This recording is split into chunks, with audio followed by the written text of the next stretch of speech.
สวัสดีจ้าสวัสดีท่านผู้ชมทุกท่านในเป็นผลการออกรางวัลหวยฮานอย VIP ประจำวันที่17มิถุนายน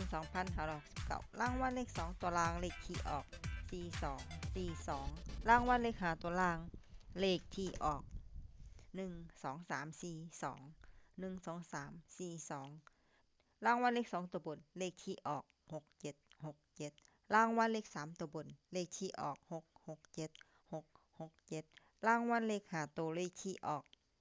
56667 56667นี่ก็เป็นผลออกรางวัลหวยฮานอย VIP ประจำวันที่17มิถุนายน2569ขอให้โชคดีมีชัยถูกหวยฮานอย VIP ได้รับเงินกันทุกคนเด้อจ้าฝากไว้ด้วยเด้อจ้า Subscribe กดติดตามและเป็นกำลังใจ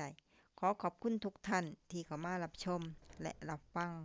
แล้วมาพบกันใหม่ในผลการออกหวยฮานอยในวันพรุ่งนี้สำหรับมื้อนี้ขอบคุณและสวัสดีจ้า